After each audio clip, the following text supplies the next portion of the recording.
परम तत्वाय नारायणाय गुरुभ्यो नमः। क्रीं क्रीं भूतनाथाय नमः। ॐ त्रीं त्रीं त्रिजटाय नमः।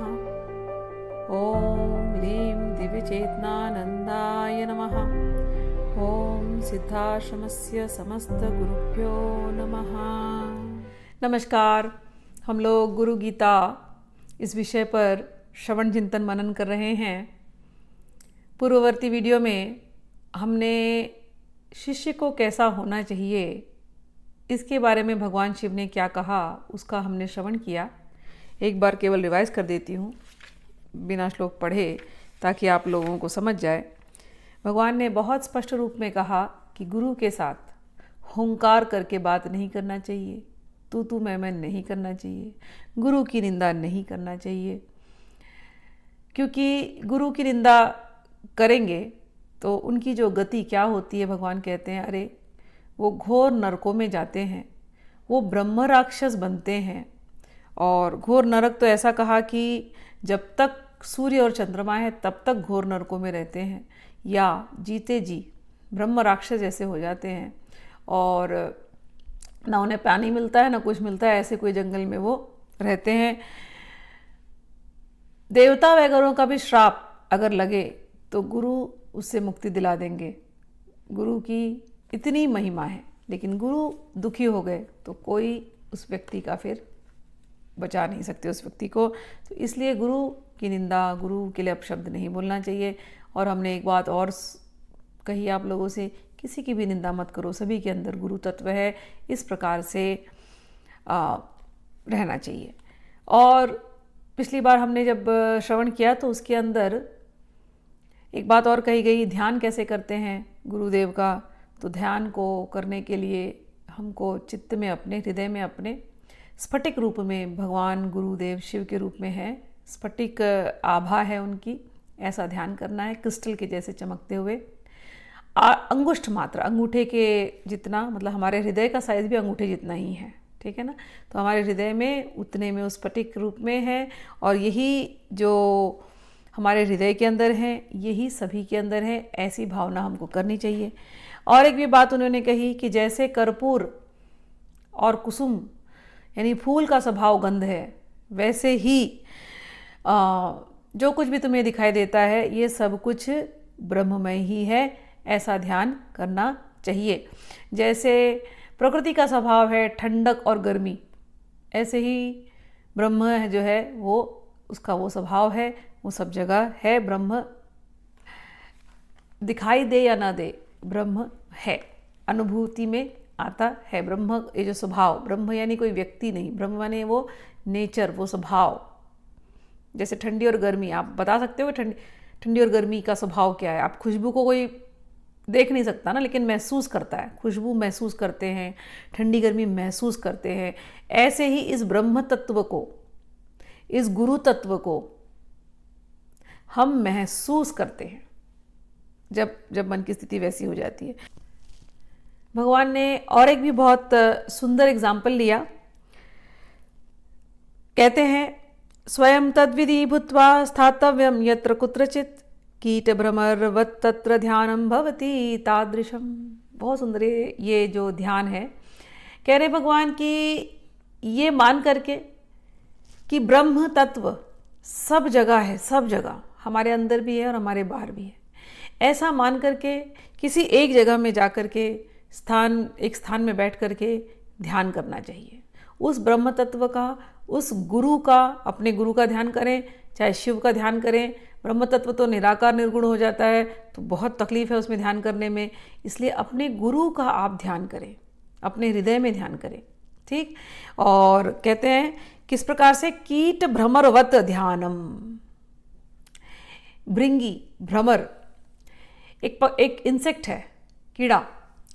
वो क्या करता है, वो अपने बच्चे नहीं पैदा करता, वो दूसरों के अंडों को लेकर के आता है, दूसरे कीड़ों के अंडों को लेकर आता है और एक बिल में डाल देता है।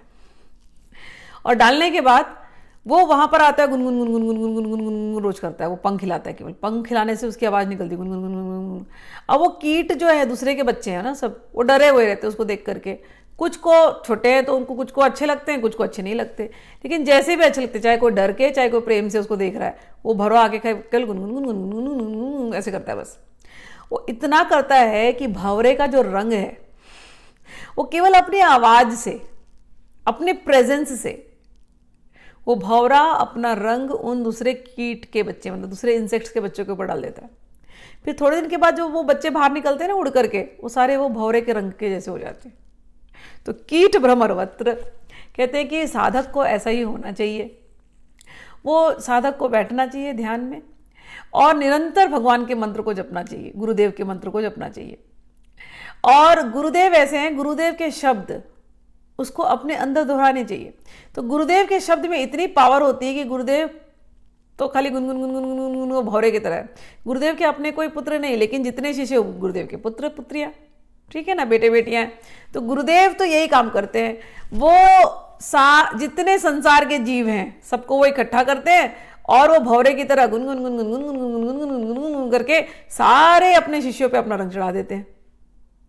तो शिष्य को ऐसी रेडी होना चाहिए कि हमारे गुरुदेव तो भंवरा है, हम तो वो छोटे से कीड़े हैं। अब हम बस अपने गुरुदेव की वाणी सुनेंगे, उनकी वाणी सुनते सुनते सुनते सुनते सुनते ऐसा एकाकार हो जाए कि हम और वो एक रंग के हो जाए, गुरुदेव और शिष्य एक रंग के हो जाए। ऐसा यहां पर कहा गया है, कीट भमरवत तत्र ध्यानम भवति तादृशम। शिष्य कैसा बन जाए? गुरुदेव के जैसा बन जाए। गुरुदेव कैसे बन जाना? यानी जो गुरुदेव को ज्ञान है वो आपको ज्ञान हो गया। जैसे गुरुदेव निर्मल है, आप निर्मल हो गए। जैसे गुरुदेव के अंदर सभी जीवों के प्रति करुणा है, किसी से कोई दुश्मनी नहीं, किसी से कोई क्रोध नहीं, ऐसा आपका स्वभाव बन जाए।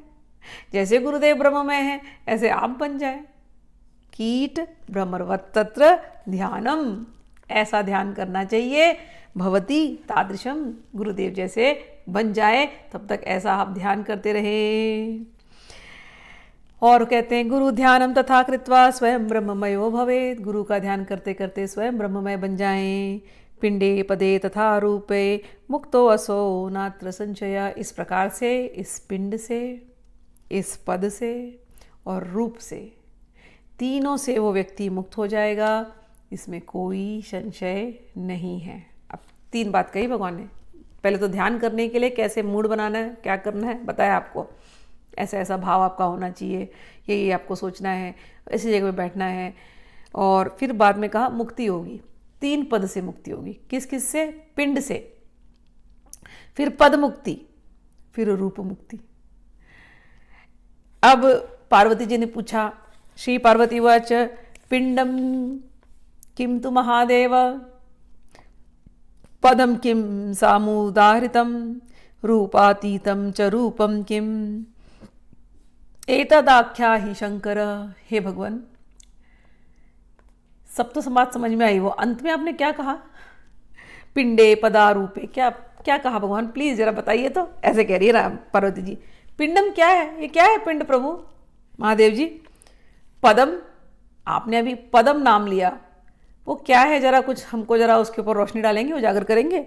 अच्छा, रूपातीतम, ये क्या है? आपने 3 चीज बताए मुक्ति के लिए, ये तीनों चीज से मुक्ति होनी चाहिए, तो ये क्या है?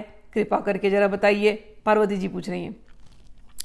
महादेव जी कहते हैं, पिंडम कुंडलिनी शक्ति ही।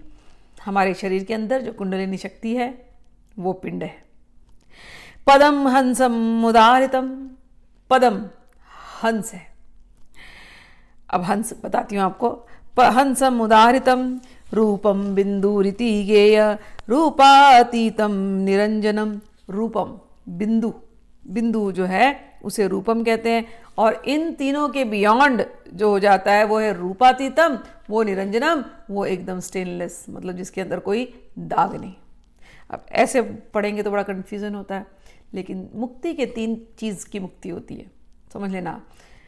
ये जो हमारा शरीर है ये पिंड है, देह को पिंड कहते हैं। ये शरीर में एक्शन हो रही है ना दिन रात,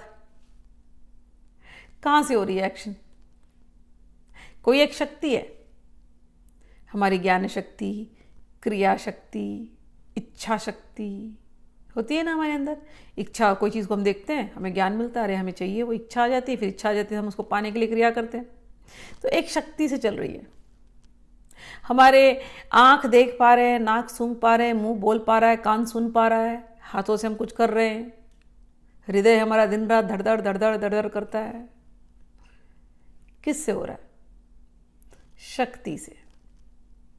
तो ये जो शक्ति का जो सेंटर है उसको हम कहते हैं कुंडलिनी। कहां पर है कुंडलिनी?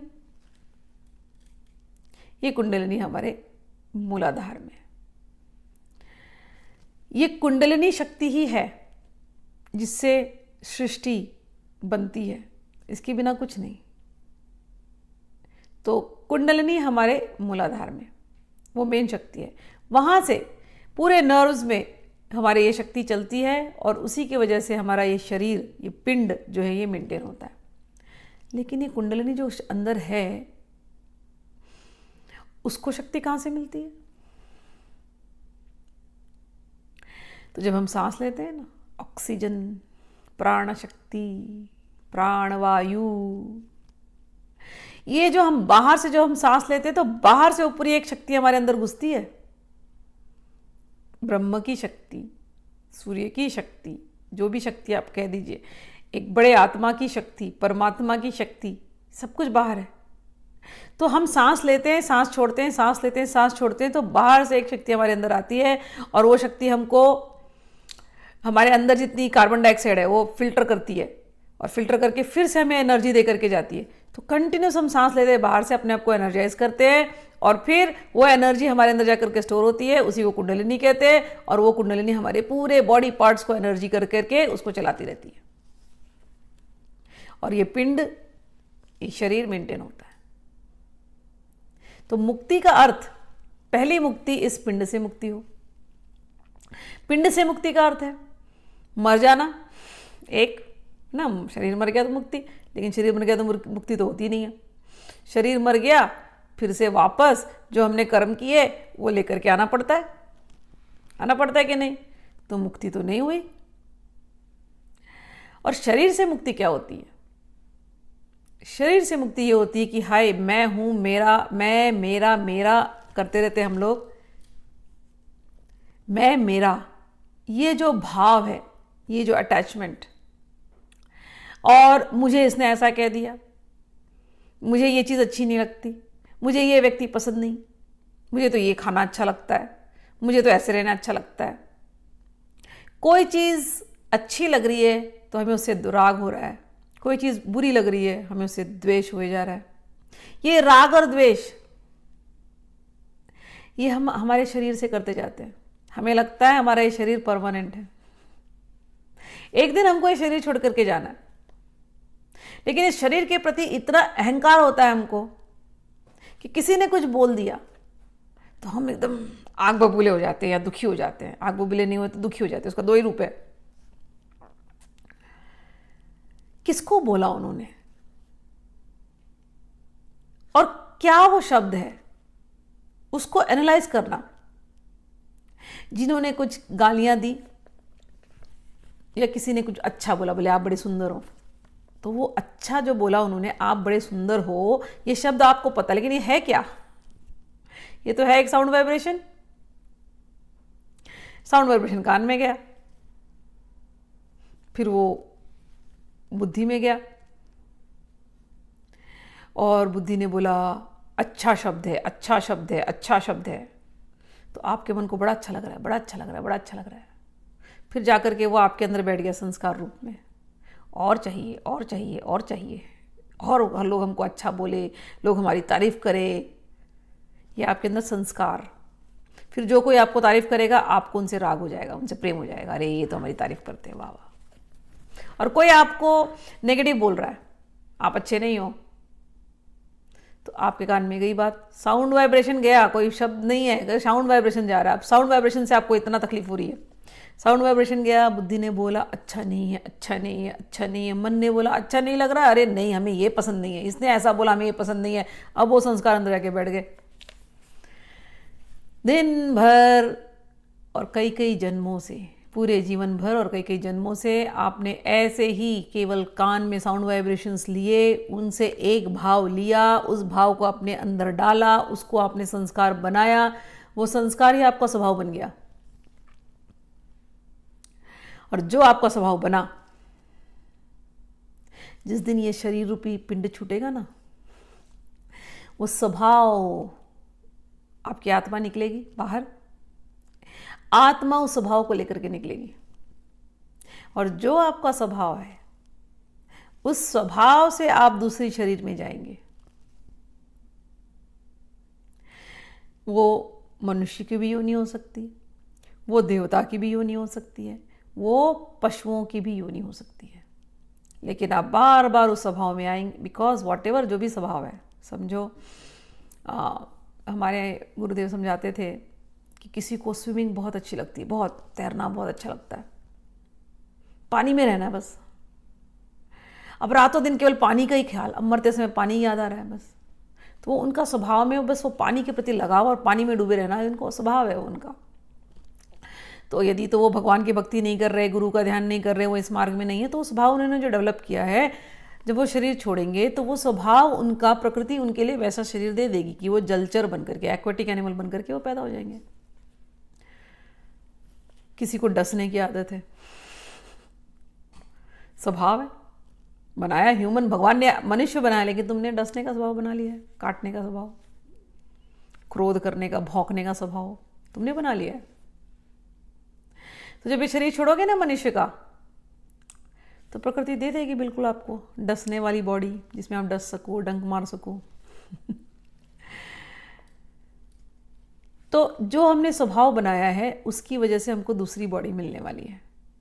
तो ये पिंड छूटा, इस पिंड से पिंड छूटा, लेकिन फिर आगे जाके फिर आप फिर फंसोगे दूसरी वाले बॉडी में, तो अभी आपको मुक्ति नहीं हुई है। तो दूसरी वाली मुक्ति होनी जरूरी है। क्या मुक्ति? वो स्वभाव की मुक्ति, आपका जो स्वभाव है। तो वो जो स्वभाव की मुक्ति है ना, उसको कहते हैं पदम। अब एक बात याद रखना, जब हम सोते हैं, इसमें लिखा है हंसा मुदारितम, हम जब जागे हुए हैं तो हम सारी एक्टिविटी कर रहे हैं, अपने आप को जानते हैं, मैं हूं, मैं कुछ हूं, मैं सुबह उठी हूं, मेरा ये नाम है, मैं इस देश में रहती हूँ, ये मेरे हस्बैंड है, ये मेरे बच्चे हैं, ये मेरे माता पिता हैं, ये मेरे फ्रेंड्स हैं, ये मेरा काम है, मैं कुछ हूँ, मैं डॉक्टर हूँ, मैं इंजीनियर हूँ, मैं व्हाटएवर, मैं हूँ। ये कब तक होश रहता है आपको? जब तक आंखें खुली हैं। जब रात को सोते हैं तो कोई होश रहता है? मैं हूँ, मेरा पति है, मेरा परिवार, कुछ नहीं रहता। भूल जाते हो ना रात को पूरे 8 घंटे 9 घंटे जो नींद आती है। You don't even know who you are, आप हो यही याद नहीं रहता, परिवार तो छोड़ ही दो। और उस स्वप्न राज में आप कभी सपने देखते हो, उस स्वप्न राज में कभी आप राजा बन जाते हो, कभी रानी बन जाते हो, कभी कोई आपको खून करता होता है, गला काटता होता है। अब सपन में आप देखते हो कभी राजा बन गए, रानी बन गए, वाह वाह, इतनी नौकरानियां हैं, इतने लोग हैं, इतना आदर मिल रहा है, सपने में बड़ा अच्छा लग रहा है आपको। आपकी प्रेजेंट फैमिली भूल गए हो, सपने में बन रहा है सब। या कोई आपका गला काट रहा है, आपको दर्द हो रहा है, आप एकदम कांपे जा रहे हो, ये सब सपने में हो रहा है। तो इसका मतलब है सपने में भी आपका कोई शरीर जागा है, आप जागे हो। तो वो जो आप सपने में जागे हो वो कौन है, और वो जागा कैसे है? वो सपने में जो जागा है, आप जो जागे हो सपने में जागा कैसे है? क्या चल रहा है? तो एक चीज चल रही है, सांस। सांस चल रही है ना आपकी, वो सांस ही हंग सहा है। अंदर की सांस को हम हंग बोलते हैं, बाहर की सांस को सह बोलते हैं। वो सांस ने, भले आप शरीर में हैं, नींद में हैं, ऐसे तो आप भूल गए कि आप हैं, लेकिन सपने के अंदर आप ही जाग रहे हैं। और आप ही राजा बन रहे हैं, आप ही चुपकी चोरी हो रही है, आप ही रो रहे हैं, आप ही सब फील कर रहे हैं। भले शरीर को कुछ फील नहीं हो रहा है, भले इस नींद के समय पर आप अपने शरीर को भूल जाते हैं, तो उस समय आप अपने शरीर से मुक्त हैं कहने के लिए, आपको पता ही नहीं आप कौन हो। लेकिन नींद के अंदर वो जो आप सपने का राज खोलते हो, वहां पर आप जागते हो अपने एक सूक्ष्म शरीर से, वो भी आप ही का शरीर है। तो ये एक पिंड शरीर हुआ, अंदर का एक शरीर सूक्ष्म शरीर है। वो सूक्ष्म शरीर, वो सपने में, वो आप समझो जिस भी देश में हो, आप कई देशों में सैर करके आ जाओगे, वो तो छोड़ो देशों के, आप पाताल लोक की भी सैर कर सकते हो। आप उस सूक्ष्म शरीर से, सपने के अंदर, आप उस सूक्ष्म शरीर से आप ब्रह्मलोकों तक की भी शेयर कर सकते हो। कई बार होता है ना सपने में आप ऐसे ऐसे लोग देखते हैं जो आपने कभी देखा ही नहीं लाइफ में, रियल में। कैसे कैसे सुंदर लोग देख लेते हैं आप, क्या भयंकर लोग भी देख लेते हैं। मतलब आप सूक्ष्म शरीर से कई लोगों को, कई पदों को, कई जगह पर आप जाकर के आए हो। वो सूक्ष्म शरीर शरीर के अंदर कैसे रुका हुआ है? सांस की वजह से रुका हुआ है। सांस जब तक चल रही है तो वो सूक्ष्म शरीर भी आपके साथ है, और जब आप शरीर छोड़ते हैं तो आपकी आत्मा के साथ वो सूक्ष्म शरीर चलता है, और वही सूक्ष्म शरीर अगले बॉडी में जाता है। तो ये हो गया दूसरा शरीर आपका। लेकिन ये जो सूक्ष्म शरीर है, इसमें आपने बहुत सारे संस्कार भर के रखे हैं। क्रोध के संस्कार, काम वासना के संस्कार, लोभ के संस्कार। तो ये जो सूक्ष्म शरीर है आपका, बड़ा गंदा शरीर है। आप बाहर से कितने भी चिकने चुपड़े लगा लो, मेकअप कर लो, बड़े अच्छे लगते होगे आप, बड़े मीठी बात कर लो आप सबसे, लेकिन हृदय आपका पूरा तरह से काला है। अंदर से आपसे जैसा कोई कुटिल नहीं।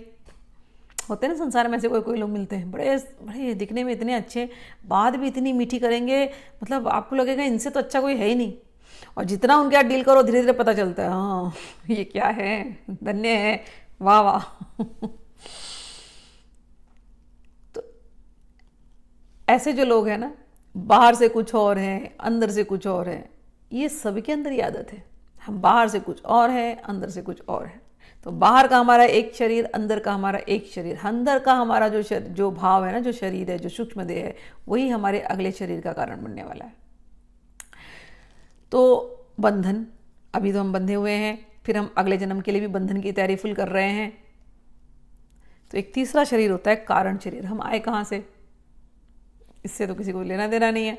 लेकिन जो ज्ञानी व्यक्ति होता है, जो ध्यानी व्यक्ति होता है, वो इन प्रश्नों पर जाता है। वो सोचता है मैं आया कहाँ से, किस जगह से मैं आया, क्या मैं ये शरीर हूं?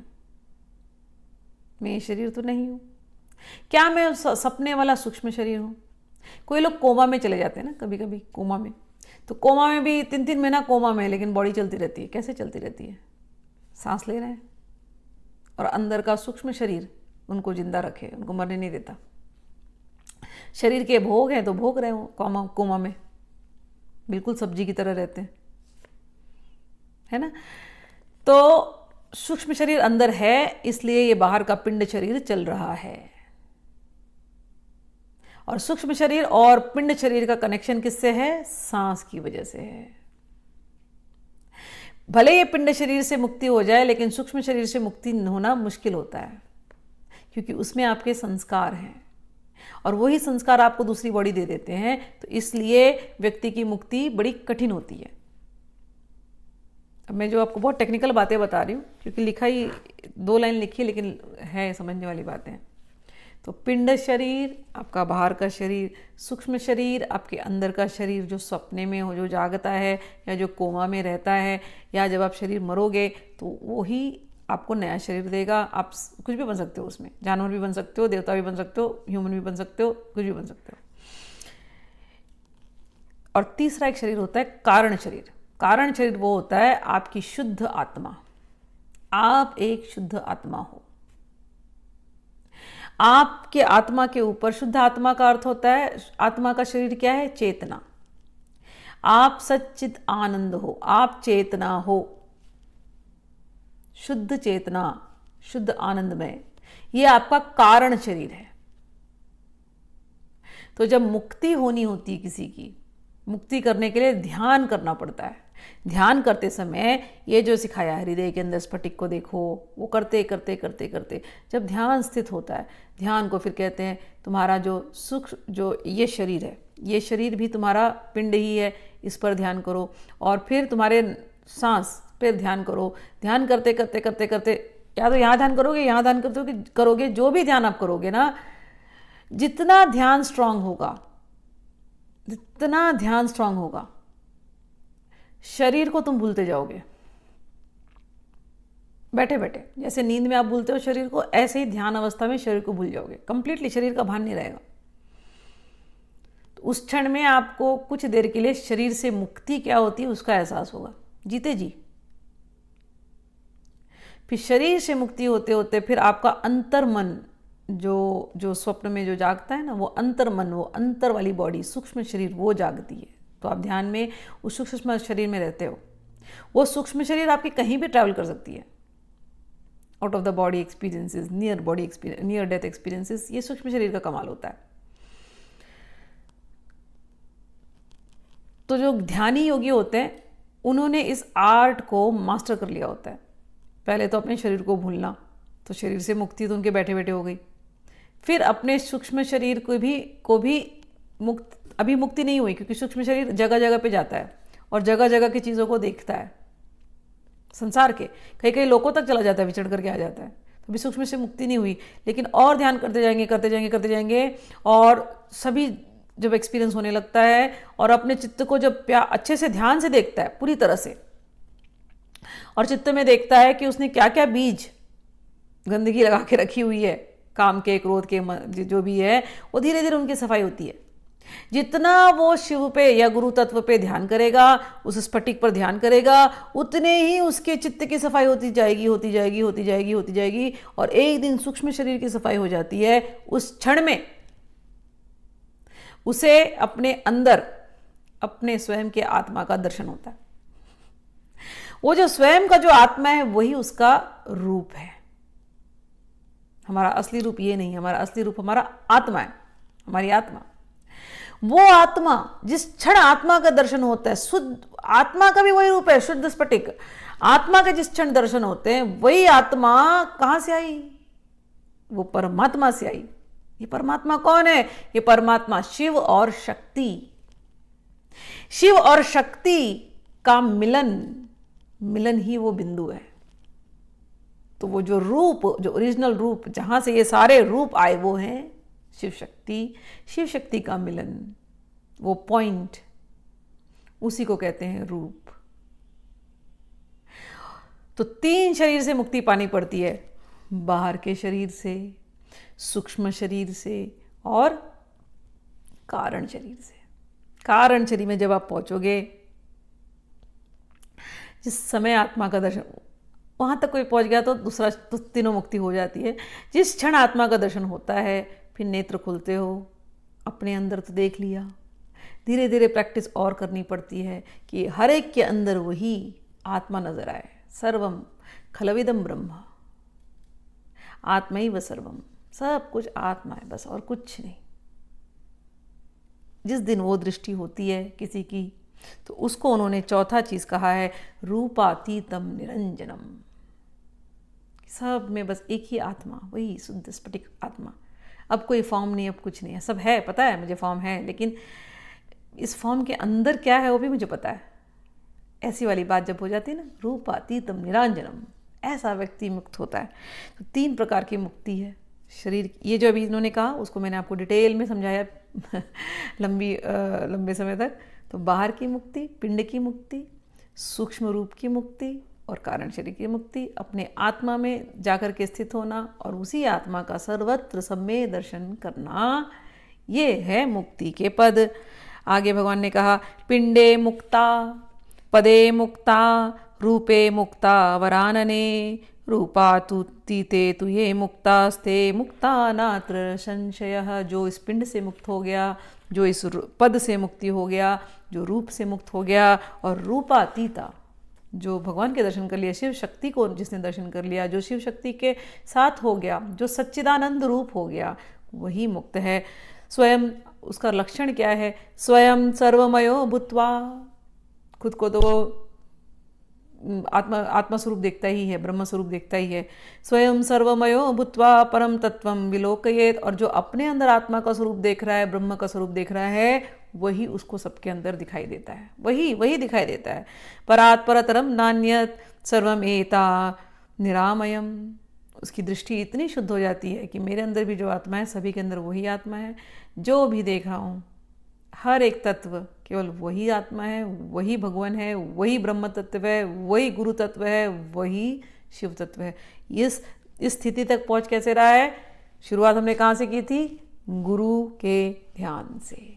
गुरु को हृदय में ध्यान करते करते करते करते करते वो मोक्ष पद, मुक्ति, ये तीनों प्रकार की जो मुक्ति, उसके बाद वाली जो तुरीय स्टेट है, जो वहाँ पर वो पहुँच जाता है, समाधि में पहुँच जाता है। ऐसा जो व्यक्ति होता है वो स्वयं गुरुमय हो जाता है। क्योंकि आपको याद है पहले भगवान ने कहा था कीट भंवरे के जैसे, तो अभी तो हम कीड़े जैसे हैं, लेकिन ध्यान करते करते करते करते अपने गुरु का ध्यान करते करते करते करते जैसे गुरु तत्व सर्वव्यापी है ऐसे हम भी सर्वव्यापी हैं, ये अनुभव में आने लगता है। यही ये ध्यान है, वही व्यक्ति फिर गुरु स्वरूप हो जाता है। अब उसके अंदर और क्या आगे लक्षण है वो हम लोग अगले वीडियो में डिस्कस करते हैं। जय श्री कृष्णा, नमः शिवाय, जय गुरुदेव।